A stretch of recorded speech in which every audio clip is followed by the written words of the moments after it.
I'm Clara, 29 years old, and last month my grandfather, Arthur, left me his entire estate, a fortune worth millions.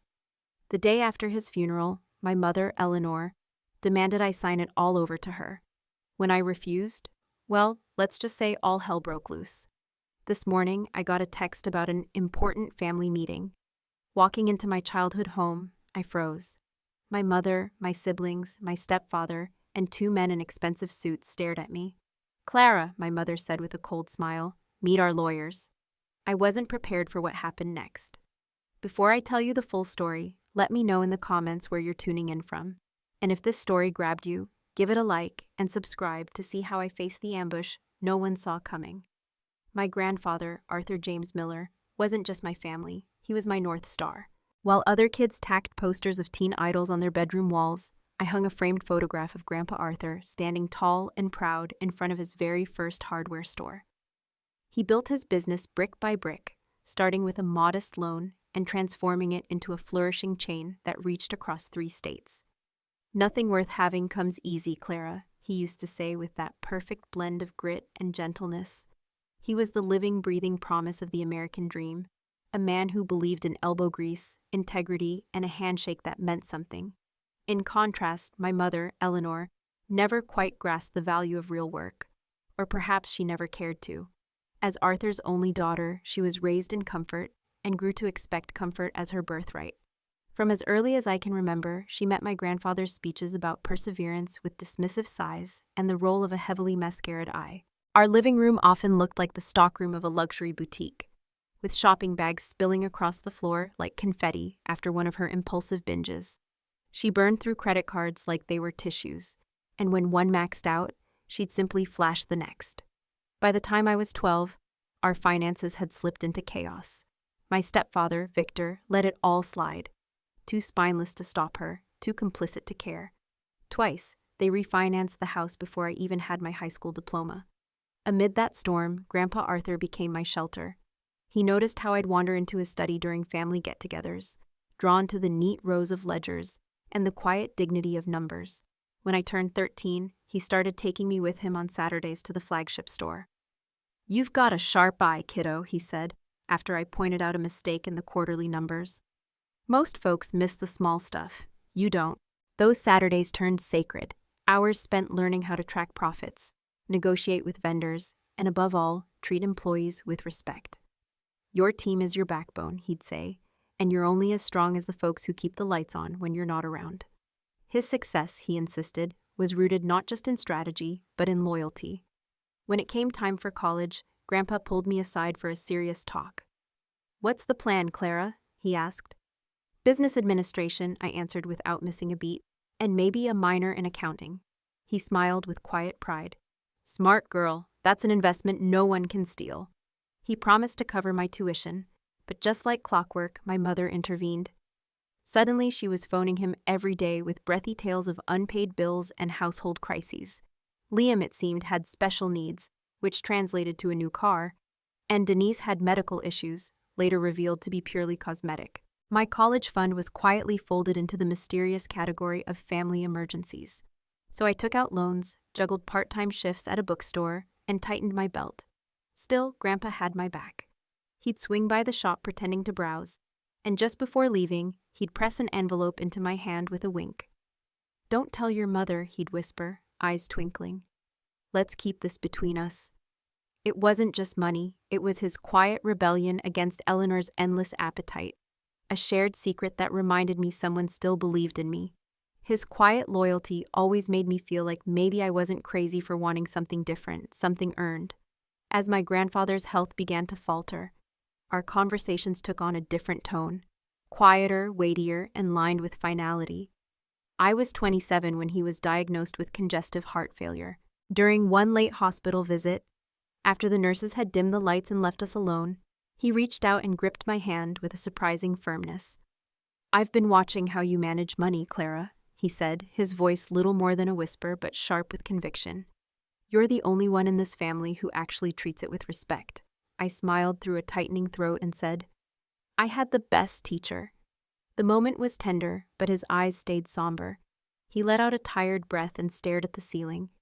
"Your mother," Eleanor never saw money as anything but her plaything. She thought it grew on trees and fell from the sky if she stomped hard enough. His voice turned thin with frustration. It's not just for spending. It's protection. It's freedom. It's a tool for building something lasting. Then he looked at me with that old, unwavering clarity. I've made sure you'll be taken care of no matter what. I reached for hope and tried to reassure him. Don't say that, Grandpa. You're going to be okay. But he squeezed my hand again, firm and insistent. No, listen, when I'm gone, things may get ugly. You'll be pushed. Stand firm. I nodded, uncertain then, but understanding would come soon enough. In the weeks that followed, he shared stories from a vault of memory he'd never opened to me before. Tales of my mother's recklessness that went far beyond careless spending. As a teenager, she'd snuck cash from his wallet, forged his signature on checks, even drained the savings account he'd built for her college tuition to buy a brand new car. She always wanted shortcuts, he muttered, more tired than angry. I gave her too much too soon, or maybe I never gave her what she really needed. His voice wavered in that final, real conversation. But you, Clara, you make me proud. You got it right. His fingers closed gently around mine, saying what words no longer could. A week later, he slipped into a coma he would never wake from. 3 days after that, with family gathered around his bed and soft rain tapping at the windows, Arthur James Miller exhaled for the last time. In that still moment, I felt something inside me shift. A pillar of my life gone, leaving behind a vast silence. And yet the weight of his belief in me, the quiet confidence he passed on, did not vanish. It settled in my bones, heavier than grief, but steadier than doubt. His trust became my anchor, even as the storm on the horizon loomed closer. 2 weeks after we laid my grandfather to rest, we gathered once more, this time in Mr. Albright's law office, a dim wood-paneled room that smelled faintly of aged leather and dust-covered intentions. The heavy curtains filtered the daylight into a tired golden haze. My mother, Eleanor, swept in dressed in tailored black from head to toe, her face masked behind oversized sunglasses she didn't bother to remove. Denise and Liam flanked her like pale bookends, stiff and uncertain, while Victor stood awkwardly behind them, his usual puffed-up demeanor subdued into a series of anxious twitches. I took my seat alone on the other side of the table, steady but solitary, surrounded by people who had already decided what they deserved. Mr. Albright cleared his throat, his voice as even and neutral as the oak bookshelves that lined the walls. The first portion of the will was predictable: small bequests, donations to local charities, a monthly pension for his devoted housekeeper, and trinkets meant for distant cousins and aging friends. Polite nods and silent glances passed between those present, the atmosphere still formal, still composed. But then, without pause or hesitation, came the turning point. Albright's tone didn't waver as he read. To my granddaughter, Clara Ann Miller, I bequeath the remainder of my estate, including all business interests, investment accounts, real estate holdings, and personal possessions not otherwise designated in this document. For a long moment, the air felt as though it had been sucked out of the room. I sat completely still, absorbing the words as if they'd been spoken through a dream. Though I had never expected anything, not really. The magnitude of what had just been said struck me like a wave crashing against cold stone. The silence was soon broken, not with grace, but fury. My mother tore off her sunglasses, revealing eyes blazing with disbelief. "Oh, come on," she spat, her tone sharp and dripping disdain. "You're joking, right? Read it again. Clearly, someone's made a mistake." Unbothered, Mr. Albright simply adjusted his glasses. "There's no error, Mrs. Hayes. Your father's wishes were precise, and this is his final executed will." Eleanor slapped her palm against the polished surface of the table, sending a jolt through the room. "He must have been confused," she snapped. "I am his daughter, his only child. This makes no sense." I could barely find my voice, but I managed a quiet, "Mom, please." It only fueled her fire. "Don't patronize me. You knew. You must have wormed your way in while he was frail and fading. Well played, Clara." Denise leaned forward, voice trembling, either with real pain or perfectly timed theatrics. It was impossible to tell. "Grandpa would never do this to us," she murmured. "He always said we were equals in his eyes." Liam, on the other hand, kept his gaze fixed on the table, hands folded, face blank with disbelief. Before the accusations could escalate, Mr. Albright calmly cut through the noise. Mr. Miller was of sound mind when this will was amended, 6 months prior to his passing. He reviewed every line personally. Eleanor's voice dropped into a bitter scoff. Oh, 6 months ago? So just sick enough to be manipulated, but not sick enough for anyone to question it? Her laugh was humorless, low, and venomous. Perfect timing, isn't it? From there, the meeting unraveled. Eleanor's threats to contest the will rang through the room, her voice bouncing off every paneled wall like a storm. Victor mumbled vague remarks about what's best for the family, his eyes darting between me and the woman he clearly feared. Denise burst into loud sobs, burying her face in trembling hands, as if rehearsing a scene she'd imagined 100 times. And I stayed seated, silent in the chaos. My heart pounded, but my expression remained still. The magnitude of what Grandpa had left me wasn't just financial. It was a trust forged over decades, now resting squarely on my shoulders.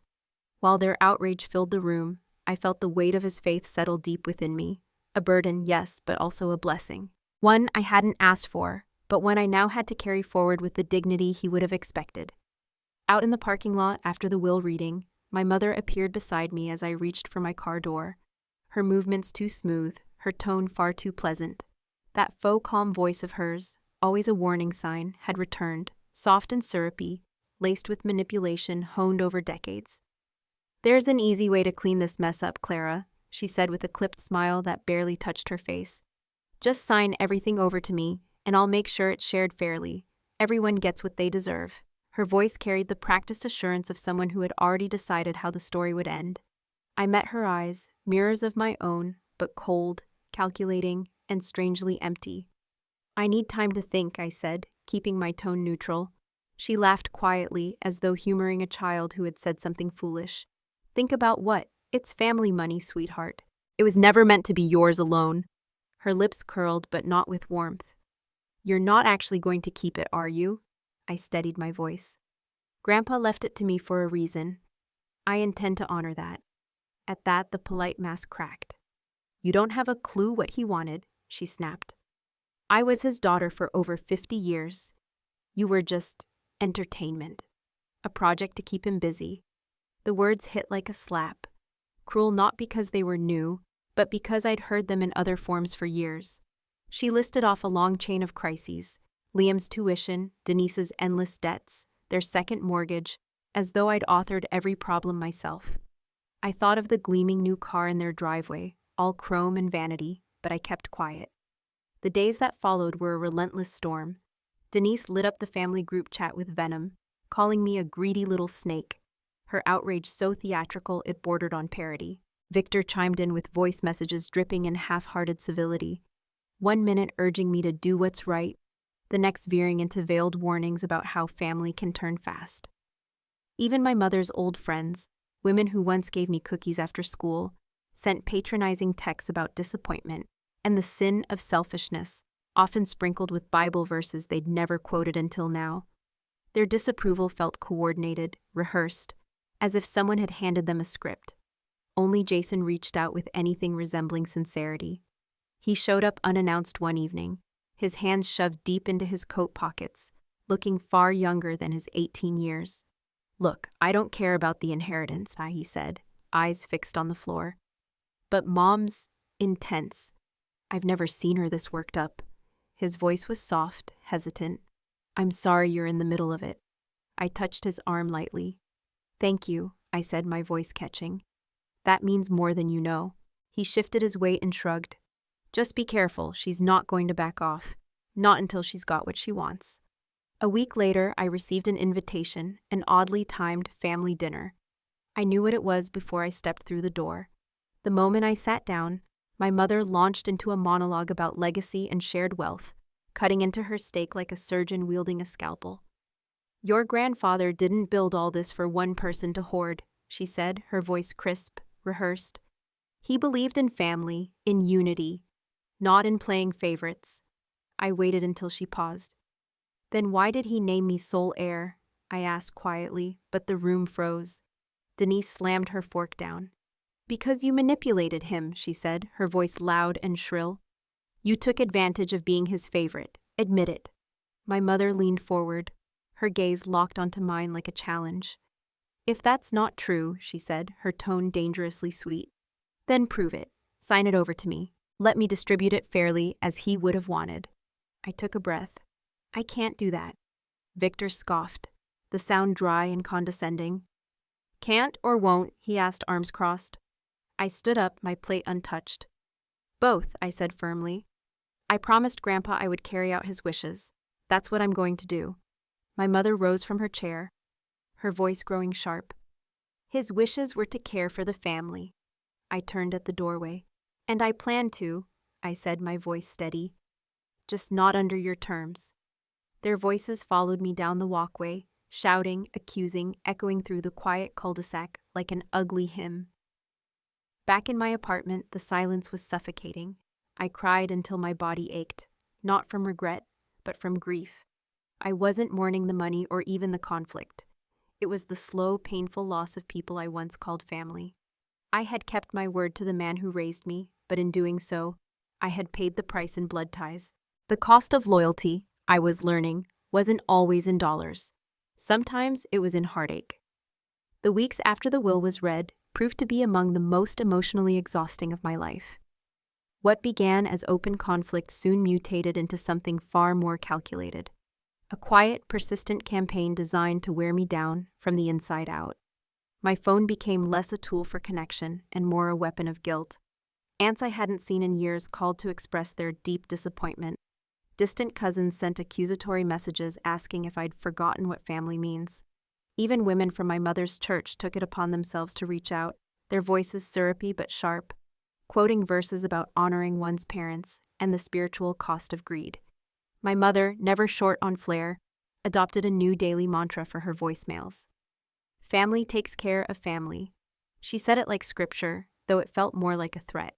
When I stopped picking up her calls, Denise took another tack. She reached into the past and came up with something meant to sting. One morning, her text arrived like a punch. Remember when Mom sold her engagement ring so you could have braces? It was a carefully crafted guilt trip, one that relied on distorted memory. Because I did remember, but not quite the way she told it.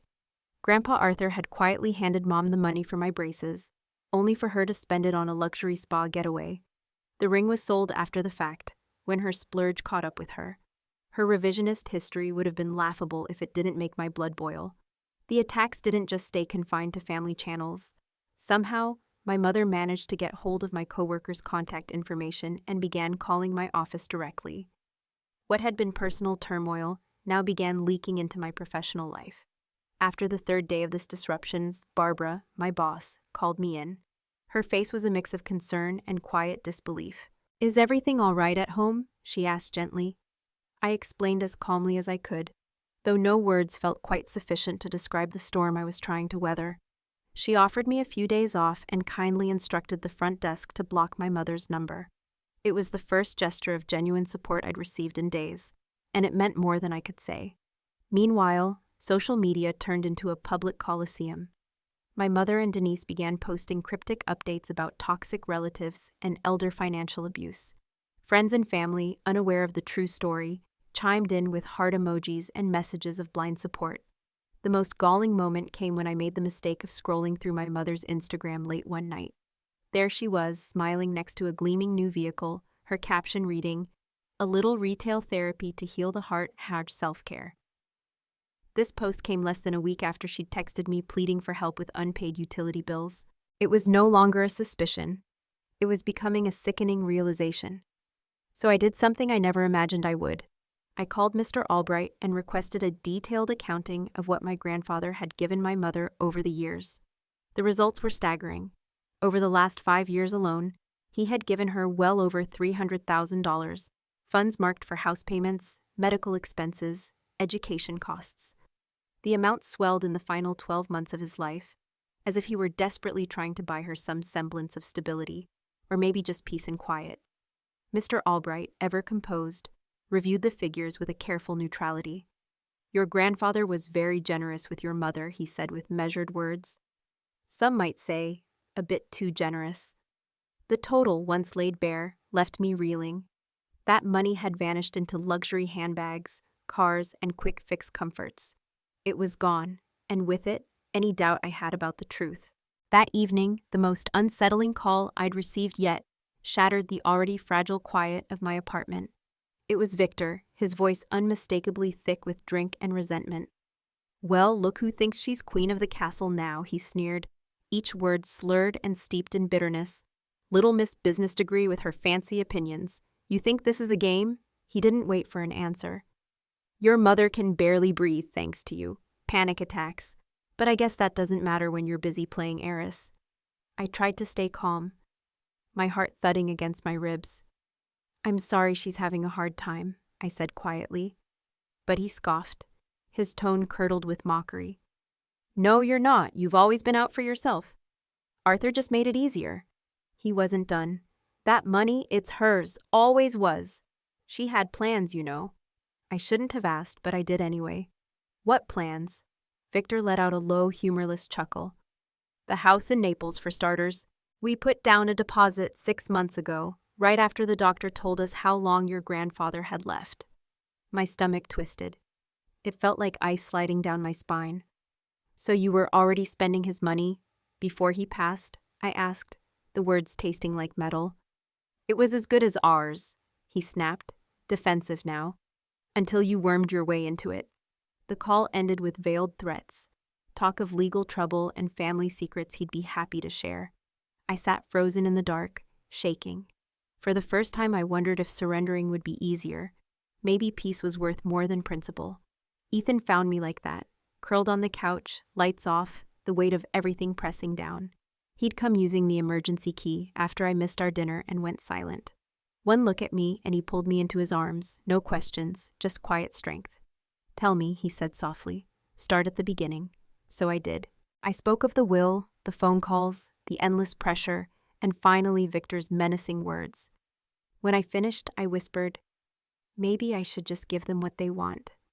I was utterly drained, my voice brittle from the strain. He listened patiently, his jaw tightening as I spoke, but he let me finish before saying anything. Then he held my hands, his tone steady but resolute. "Clara, this stopped being about money a long time ago," he said. "This is manipulation, and your grandfather knew this day would come. That's why he left everything the way he did. To protect you from this madness." He paused, locking eyes with me. "They're proving him right. Every single day." His words struck deep, grounding me in a way I hadn't realized I needed. That moment marked a turning point. Ethan helped me book an appointment with Samantha Reed, a longtime friend of his and an experienced estate attorney. "It's not about starting a war," he told me gently. "It's about understanding where you stand." Samantha was calm, efficient, and firm. After hearing my story, she leaned back in her chair and said, "Document everything, save every voicemail, every message, and limit contact. If they're pushing this hard now, they might be planning something bigger." Her tone left no room for doubt. "What would they try?" I asked, the anxiety returning. "They might accuse you of manipulating him," she replied, "or claim he wasn't mentally competent when the will was changed." I nearly rose from my chair. "He was sharp as ever. We talked business right up to the end." She nodded. "I believe you, and if we're lucky, the medical records will confirm that, but we still need to prepare." On her advice, I began recording phone calls, legal in our state with one-party consent. I archived every text and email. I even installed a security camera after spotting my mother's car, idling outside my apartment one night, its engine running like a slow, quiet warning. The emotional toll was unrelenting, but Ethan remained my anchor. "He left you this burden because he knew you were the only one strong enough to carry it," he reminded me gently. "Don't let their noise drown that out." 3 weeks after the reading, a single message arrived that made my blood run cold. It was from my mother. No greeting, no pretense, just a single line. "Family meeting tomorrow at 3. Time to settle this. Be there." The words sat on my screen like a live wire. No warmth, no invitation. Just a directive, so perfectly Eleanor. And I knew then that whatever came next wouldn't be a conversation. It would be a reckoning. That evening, over a quiet dinner, I slid my phone across the table to Ethan. "She's orchestrating something," I murmured, absently nudging pasta around my plate. This isn't just another guilt trip dressed up as family bonding. Ethan picked up the phone and studied the message, his brow furrowed. Are you planning to go? I hesitated. The thought of another confrontation made my stomach knot. Part of me wanted to shut it all out. But another part, the part that had been standing its ground since the will reading, knew that avoiding it wouldn't make it disappear. I told him I'd already sent the message to Samantha. She's uneasy about the timing, I said. She thinks it smells like a setup. Ethan reached for my hand across the table, his thumb brushing my knuckles. Then let me go with you, he offered gently. I shook my head, surprising even myself with how certain I sounded. No, if I show up with you, they'll accuse me of hiding behind someone else. This has to be me, facing them on my own terms. Ethan nodded, understanding. Then at least have Samantha close, he said. Sound advice, and I took it. Later that night, I called Samantha. Her voice was calm, but thoughtful. This isn't just emotional, she said. The 30-day window to contest the will ends next week. That timing isn't a coincidence. I hadn't even realized. I'd been so focused on surviving the emotional storm that I hadn't considered the legal one. You think they're about to make a move? I asked. Possibly, she replied. Or they're hoping to force your hand with pressure before the deadline runs out. Do you have anything besides the will, letters, statements, witnesses, that support your grandfather's intent? I paused. Not exactly, nothing formal. But then I thought of George Harmon. He and Grandpa had been best friends for over 40 years, golf partners, until illness ended their weekly games. I hadn't spoken to him since the funeral, but if anyone might know something more, it would be George. The next morning we met for coffee. George, now 78, still carried himself with the quiet confidence of a former Marine. He gave me a bear hug, his voice gruff with emotion. You've got his eyes, he said softly. Arthur would be proud of how you're standing up through all this. I asked if he knew what was happening. He gave a dry chuckle and stirred his coffee. Everyone close to Arthur knows. He spent the last few years worried sick about what would happen after he was gone. I blinked. Worried about what exactly? He sighed. He built everything from the ground up. Watching your mother squander handouts and still come back for more broke him in ways he wouldn't say out loud. I swallowed hard. Did he tell you he was leaving everything to me? George shook his head. Not directly, but a year ago he asked me something like, if you had to choose between someone who'd waste everything and someone who'd protect it, who would you pick? We both knew who he meant. I stared at the table. She says I manipulated him. George snorted. Arthur Miller, manipulated? That man would argue with a brick wall before he gave an inch. If he left it to you, it was because he decided, clear as day, that you were the one. Then he paused, his expression shifting. There's something else. He pulled a thick, sealed envelope from his coat. He gave me this about 3 months before he passed. Told me to hold on to it. Said if questions ever came up, this would clear the air. My hands shook as I opened it. Inside was a handwritten letter in my grandfather's steady script, dated shortly after his diagnosis. The letter detailed his decision in full, his dismay over Eleanor's poor judgment, his growing concern over how money seemed to disappear around her, and most of all, his trust in me, not just as a steward of his assets, but of his values. The final paragraph brought tears I couldn't hold back. Clara, if you're reading this, then my fears were well-founded.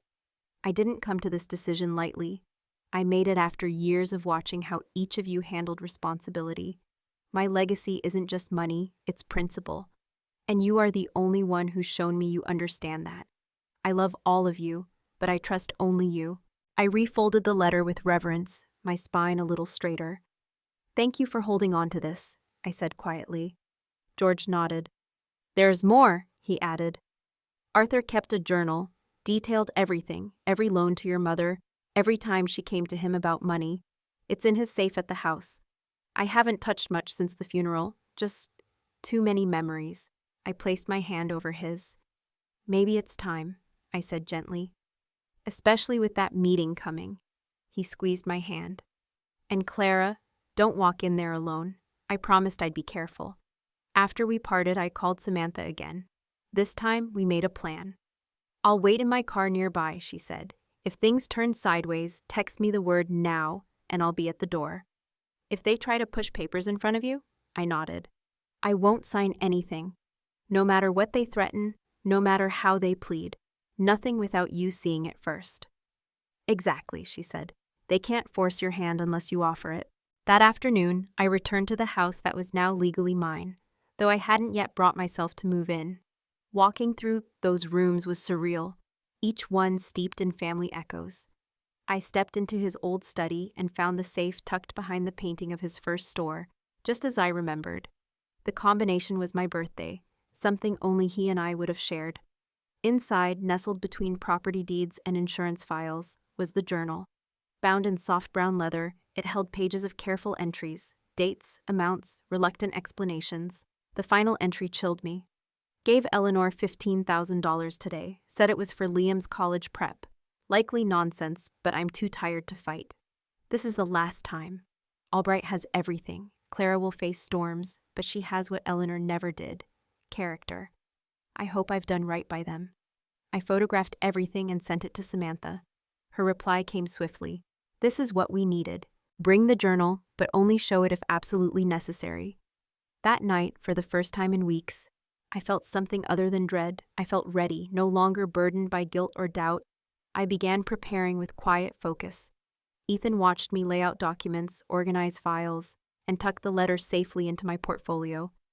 You look different, he said softly. Stronger? I'm finished second-guessing, I replied. He made his choice. It's my job to carry it through. He kissed my forehead. Call me the moment it's over. I'll be thinking of you. I know, I whispered, managing a faint smile. As I set out my clothes for the meeting, my phone buzzed once more. It was from my mother. Bring your ID and your banking info. We'll need it to finalize the paperwork. It wasn't a request. It was a summons. The trap was set, but this time I wasn't walking into it blind. This time I was ready. The next morning arrived in sharp contrast to the heaviness in my chest, sunny and cheerful, as if nature itself hadn't received the memo. I dressed with deliberate care, choosing a navy blazer and crisp white blouse that mirrored my grandfather's quiet professionalism. I wanted to project control, not vulnerability, certainly not the fragile figure my family hoped to provoke. As I fastened my watch, Samantha called. Stay level-headed, no matter how personal they get, she advised. They're counting on emotion. Don't give it to them. I promised her I was ready, though my stomach hadn't stopped twisting since I woke. As I pulled into the driveway of my childhood home, eerily unchanged, yet brimming with tension, I noticed the curtains were drawn, strange for that time of day. I took a deep breath and gathered the leather portfolio that held everything I might need. I didn't even get a chance to knock. The door opened as I reached the porch, and there stood my mother with a sugary smile that didn't touch her eyes. Clara, so punctual, she cooed. She wore a sleek designer dress I didn't recognize, her hair freshly colored and styled like she was preparing for a luncheon, not a reckoning. Everyone's waiting in the living room, she added, gesturing me in with mock elegance. Inside, the air felt heavy, with something unspoken and bitter. Denise and Liam sat awkwardly on the couch, pointedly avoiding eye contact. Victor stood near the fireplace, arms folded, his expression simmering with silent disdain. But it was the two unfamiliar men seated in the armchairs that confirmed my worst suspicion. They were both middle-aged, dressed in sleek suits, their demeanor polished but unreadable. Clara, my mother began, sweeping her hand dramatically. This is Mr. Wilson and Mr. Daniels. They're here to help us work through this little misunderstanding. Her voice oozed civility, but I could hear the steel beneath it. I nodded without warmth and offered no handshake. Funny, no one mentioned this meeting would involve legal counsel. My mother's smile tightened. They're not lawyers, per se, just consultants helping with the logistics. Let's all be reasonable. The only chair left was a straight-backed one facing everyone else, as if arranged for a deposition. I sat without comment, placing my portfolio on my lap. My mother offered coffee like it was a brunch. No, thank you, I replied coolly. Let's get to the point. Why am I here? Mr. Wilson leaned forward, his expression carefully concerned. Clara, your family is worried. Managing such a large estate alone is a huge responsibility, especially for someone still learning life's complexities. I responded evenly. I've worked in financial operations for 7 years. I'm quite capable. My mother laughed gently, condescendingly. Darling, this isn't about credentials. It's about keeping the family whole. Your grandfather wouldn't want all of this resting on one person's shoulders. Denise spoke up next, her voice quivering in a familiar theatrical pitch. Clara, you know Grandpa wasn't thinking straight toward the end. The pain, the medications, it clouded everything.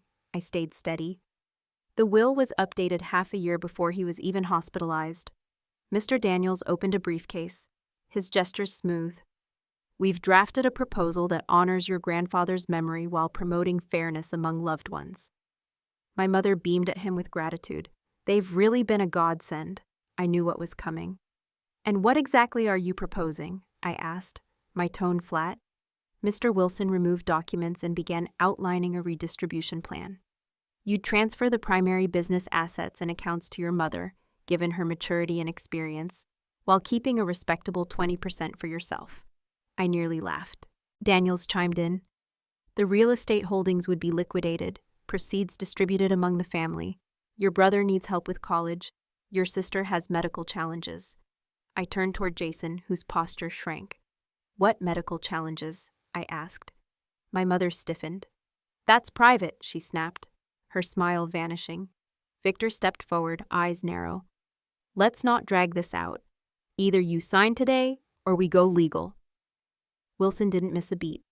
We've prepared a challenge based on undue influence. Your grandfather was elderly. You were unusually close to him, weren't you? The accusation hung in the air, just sharp enough to leave a mark. My mother seized on it.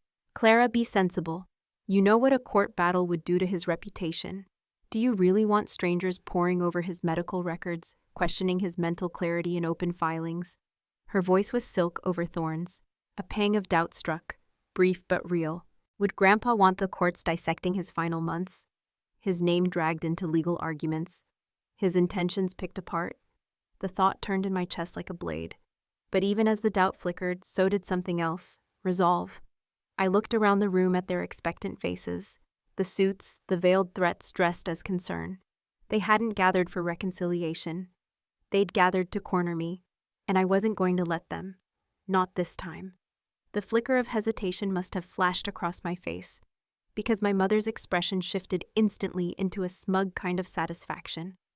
We're simply asking you to do what's right, she said with exaggerated calm, nodding to Mr. Wilson, who slid a thick folder across the coffee table toward me like it was an invitation to peace. Sign today, Clara, and we can put this whole unfortunate mess behind us. We'll still be a family, just the way your grandfather would have wanted. Her voice was as sweet as syrup. But I recognized the sharp edges beneath. That's when Jason, who had remained silent until now, spoke up. His voice tentative, barely above a whisper. Please, Clara. Mom says we could lose the house if this doesn't get sorted out. His words, spoken with such innocent concern, hit me harder than any threat. The manipulation wasn't subtle, it was ruthless. They'd coached him, no doubt, and using him this way only reaffirmed what I already knew. This wasn't about family unity, it was about control and greed. I reached out for the papers with a neutral expression. May I take a look? Mr. Daniels handed them over with a smile that was far too self-satisfied. Of course, it's just a straightforward reallocation. Everything is spelled out clearly. But as I skimmed the contents, I saw immediately that there was nothing straightforward about it. It was a full surrender, a legal sleight of hand wrapped in polite language, no guarantees, no protections. Just vague promises and the expectation I'd hand over everything. The room fell silent as I flipped each page, their gazes heavy, waiting. My mother twirled a new gold bracelet around her wrist, an unnecessary flourish that made my blood boil. Denise murmured something to Victor, who nodded with a practiced air of indifference. I finally closed the folder, laid it across my lap, and met their eyes.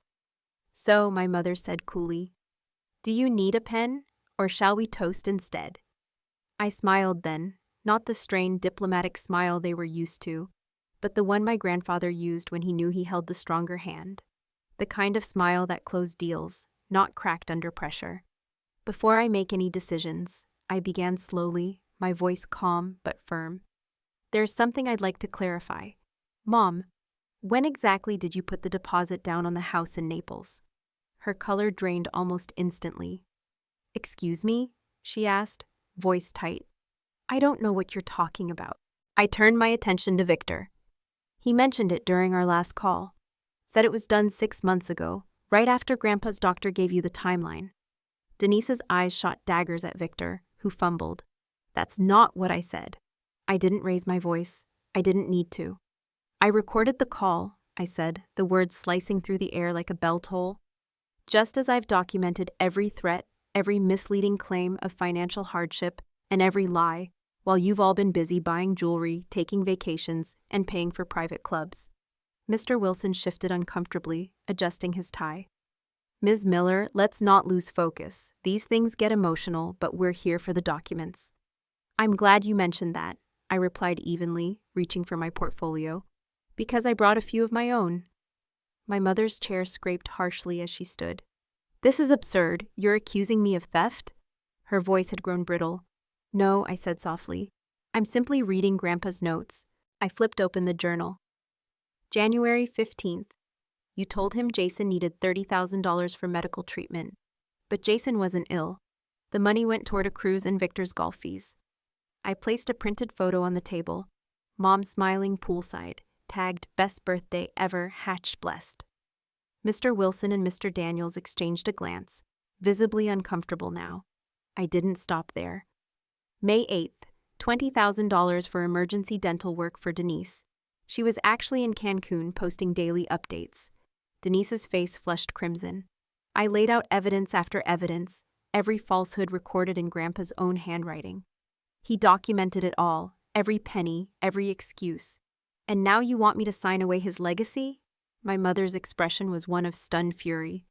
How dare you bring this into our home, she snapped. After all I sacrificed for you. I looked at her with a strange calm. Like the college money you spent on spa treatments, that's in here too. The two so-called advisors were practically squirming now. Mr. Daniels leaned toward her, whispering something urgent. She batted him away.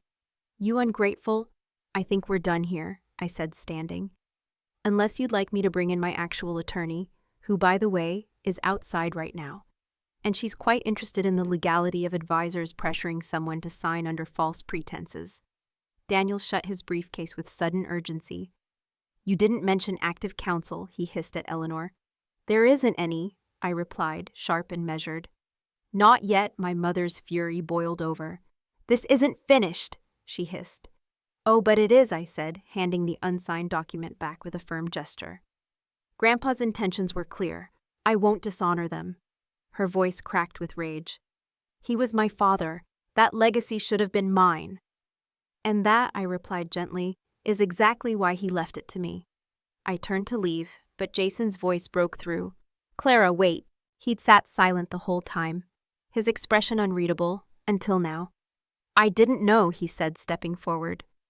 I had no idea about any of this. He turned to our mother, his voice shaking but resolute. I thought Clara was being selfish, but it's not true, is it? Jason, my mother snapped, struggling to hold her crumbling authority. Sit down. But Jason stood taller. No, I don't want any part of this anymore. And with that, to everyone's astonishment, he walked over and stood beside me. I'm leaving with Clara. Victor took a threatening step forward. You little... Careful, I said, raising my phone. This conversation has been recorded from the start. That stopped him in his tracks. Wilson and Daniels were already halfway to the front door, their escape plain as day. I turned back to my mother one last time. Goodbye, Mom. With Jason at my side, I left the house that had become a battleground, the echo of the slamming door behind us punctuating the end of an era. We stepped into the light just as Samantha emerged from her car. Everything all right? She asked, her gaze shifting to Jason. This is my brother, I told her. He's coming with us. Jason looked bewildered. Who are you? Samantha Reed, she said gently, extending a hand. Clara's attorney. I take it the meeting didn't go as expected? I laughed, dry, tired, but real. You could say that.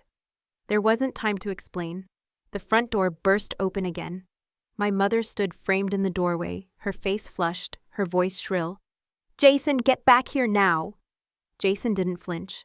I can't, Mom, not after everything I heard today. They're manipulating you, she screamed. She's lying. Samantha stepped forward, her voice calm but commanding. Mrs. Hayes, you should return inside. Further contact will be documented for court. "Who do you think you are?" she spat. "Her lawyer," Samantha replied without missing a beat.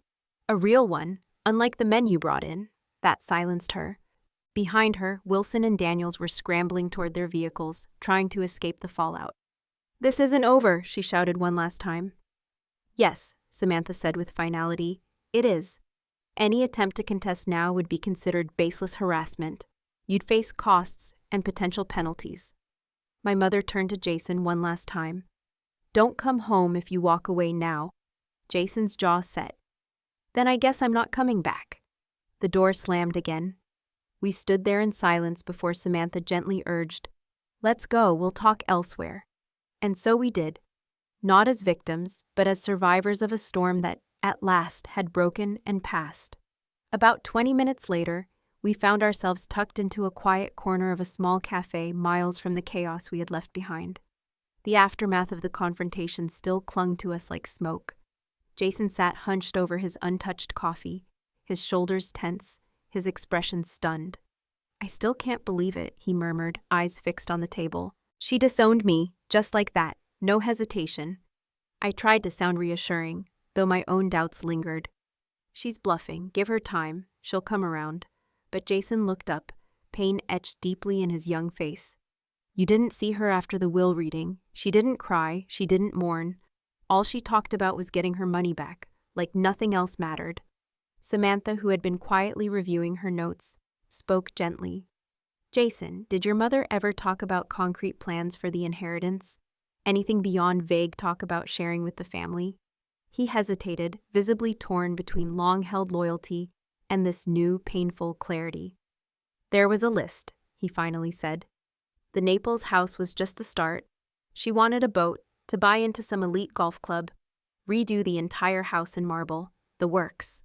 I asked softly, "And what about your tuition? Did she ever mention college support?" His eyes drifted down to his coffee again, the answer already clear. "I brought it up once. She told me I was smart enough to get scholarships, and that I'd probably just end up working at Grandpa's company anyway, so why waste the money?" The sting of her dismissiveness hit harder in its nonchalance than if it had been shouted. Samantha leaned in, her voice laced with quiet care. "And what were her promises about paying later?" Jason laughed bitterly. "She said once the money was back in her hands, everything would be taken care of. And I believed her. God help me, I believed her." I reached across the table, taking his hand. "You weren't foolish," I said softly. "You trusted her. That's what kids do."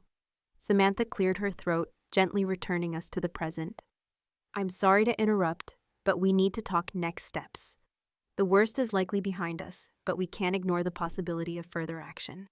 I nodded, channeling the practical focus Grandpa had instilled in me. "What do you suggest?"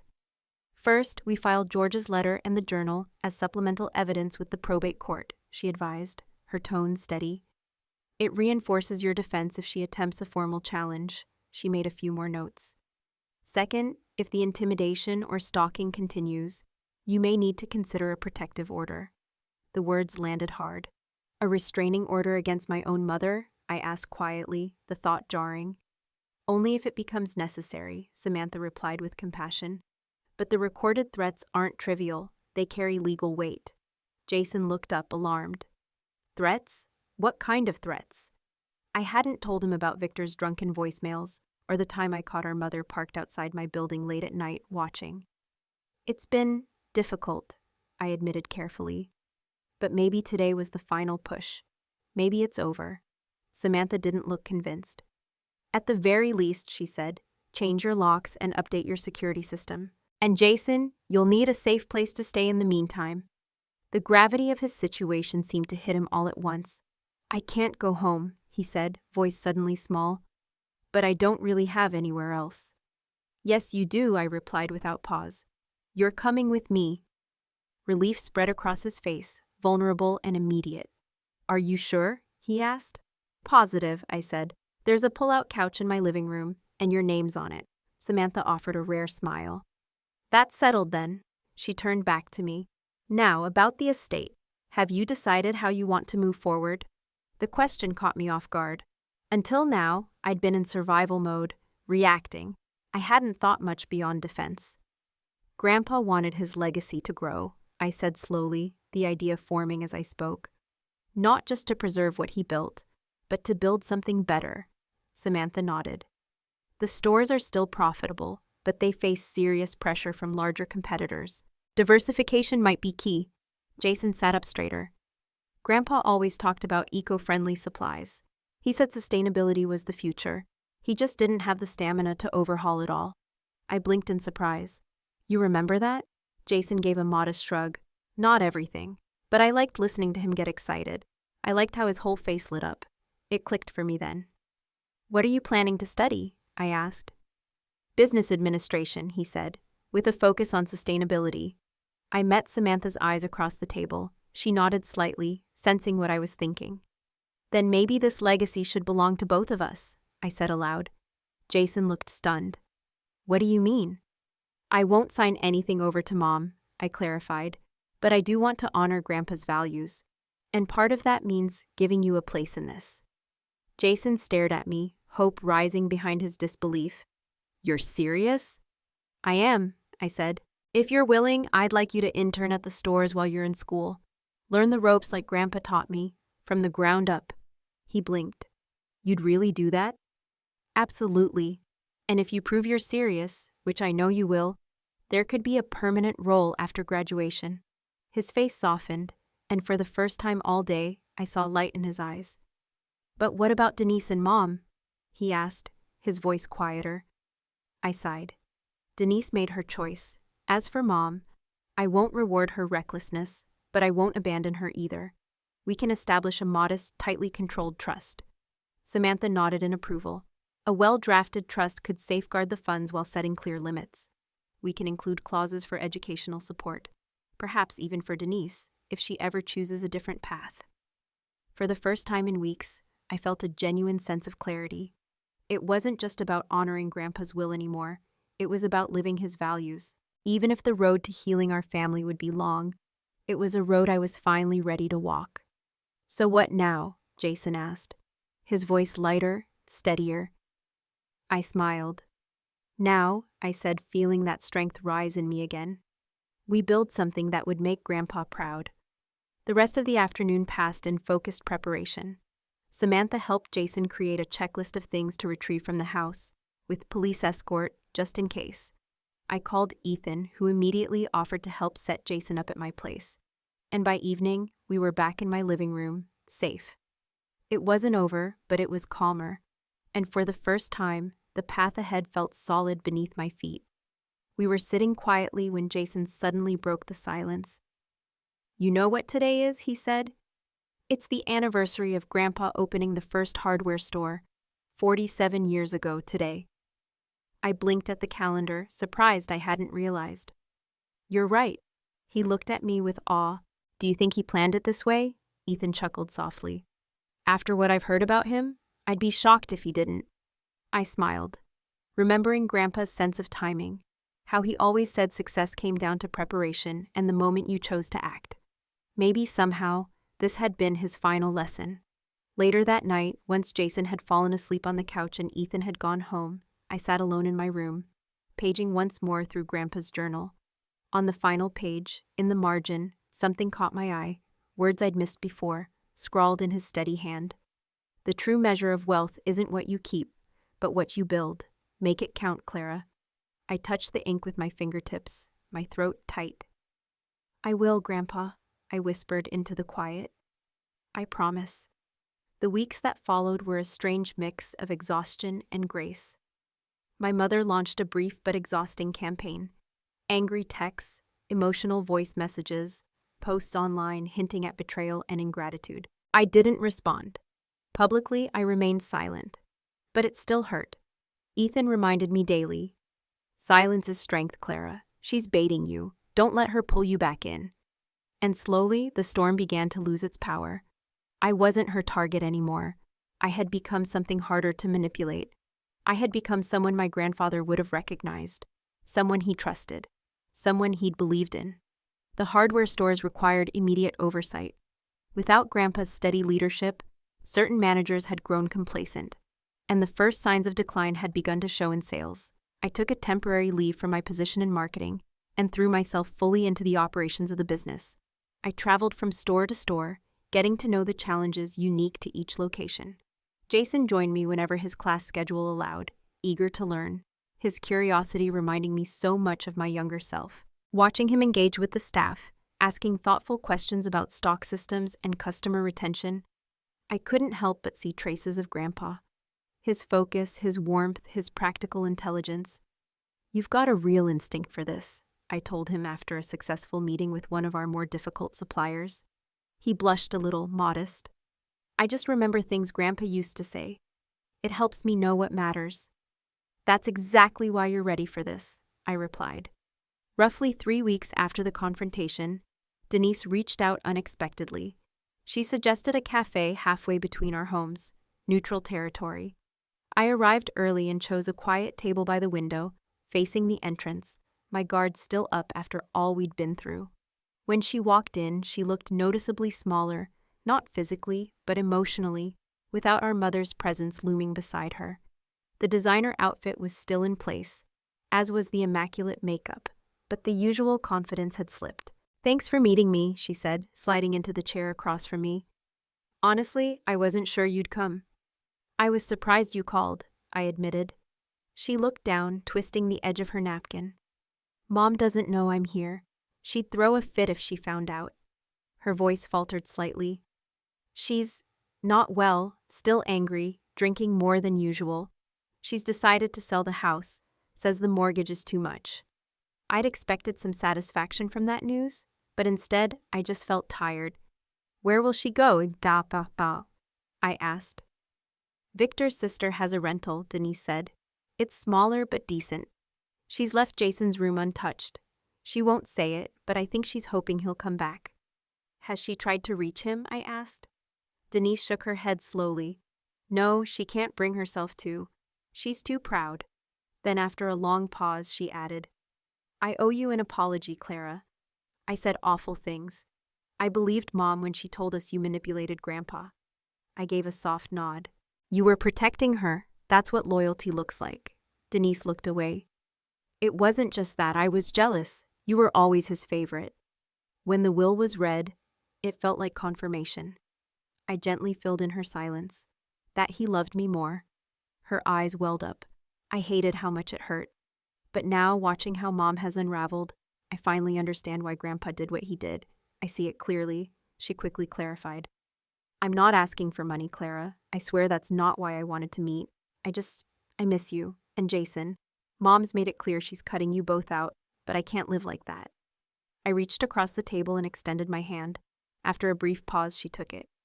"Family's messy," I said softly, "but it doesn't have to be all or nothing." That conversation marked the quiet beginning of our reconciliation. We agreed to keep in contact privately, giving her space to avoid our mother's inevitable wrath, while allowing the possibility of rebuilding, one step at a time. Meanwhile, the legal matters surrounding the inheritance finally reached some resolution. With Samantha's guidance, I created 3 distinct trusts. One for Jason's education, one modest monthly stipend for my mother, even after everything I couldn't bring myself to leave her with nothing, and a charitable foundation in Grandpa's name, one dedicated to supporting entrepreneurial training for disadvantaged youth. That last one would have thrilled him.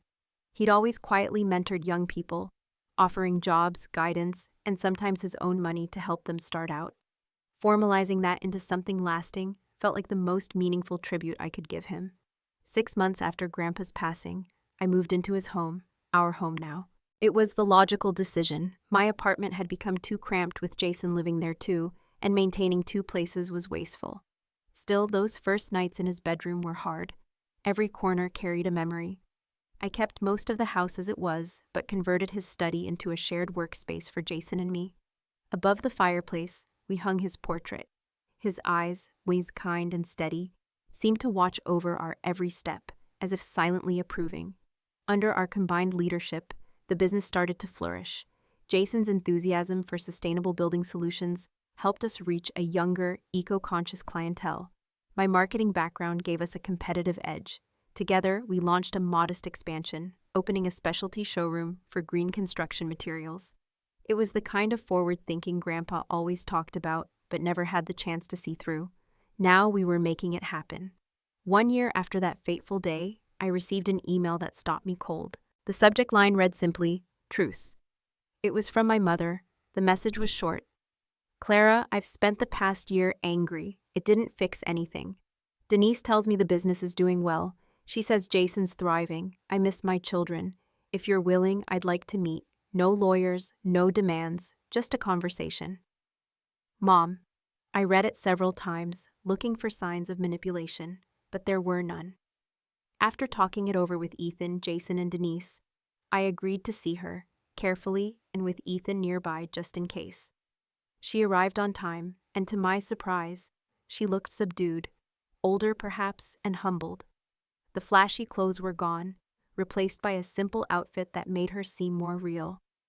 "Thanks for coming," she said, echoing Denise's words from months before. "How are you, Mom?" I asked.